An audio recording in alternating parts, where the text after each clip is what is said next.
ஜெர்மனியில் சாத்தியமான ஓய்வூதிய சீர்திருத்தங்கள் குறித்து அரசாங்கம் விவாதித்து வருகிறது.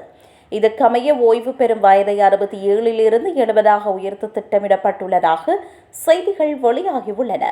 ஜெர்மனியின் ஓய்வூதிய அமைப்பு அதிக அழுத்தத்தில் இருப்பதால் இந்த விவாதம் நடைபெறுகிறது. ஓய்வு பெற்றவர்களின் ஓய்வூதியத்திற்காக தொழிலாளர்கள் பணம் செலுத்தும் முறையையே இந்த அமைப்பு நம்பியுள்ளது.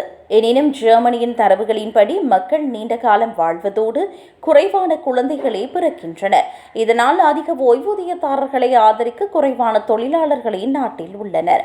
இவ்வாறு இருக்க ஓய்வூதிய சீர்திருத்தம் தொடர்பில் ஆளும் கூட்டணியின் உறுப்பினர்களிடையே மாறுபட்ட கருத்துக்கள் நிலவுகின்றன. பிரெட்ரிக் மெர்ஸ் தலைமையிலான CDU கட்சியை சேர்ந்த சில அரசியல்வாதிகள் ஓய்வு பெறும் வயதை உயர்த்துவதை ஆதரிக்கின்றனர். அத்துடன் தற்போது 30 வயதுகளில் இருப்பவர்கள் 70 வயது வரை வேலை செய்ய வேண்டும் என சில CDU கட்சி அரசியல்வாதிகள் பகிரங்கமாக கூறியுள்ளனர். இருப்பினும் தொழிற்சங்கங்களும் எதிர்க்கட்சிகளும் இந்த யோசனையை கடுமையாக எதிர்க்கின்றன. ஜெர்மன் தொழிற்சங்க கூட்டமைப்பில் உள்ள பலரால் 70 வயது வரை வேலை செய்ய முடியாது என அவர்கள் தெரிவித்துள்ளனர். குறிப்பாக உடல் உழைப்பு அதிகம் தேவைப்படும் வேலைகளில் இருப்பவர்கள் அது கடினம் என அவர்கள் குறிப்பிட்டுள்ளனர்.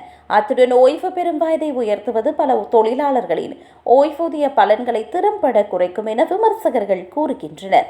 இவ்வாறாயினும் தற்போது வரை எந்த மாற்றத்திற்கும் ஒப்புதல் அளிக்கப்படவில்லை. அத்துடன் அரசாங்கத்தின் ஓய்வூதிய குழு மாற்று வழிகள் குறித்தும் பரிசீலித்து வருகிறது. மேலும் எதிர்வரும் வாரங்களில் அரசாங்கத்திற்கு பரிந்துரைகள் வழங்கப்படும் என எதிர்பார்க்கப்படுகிறது.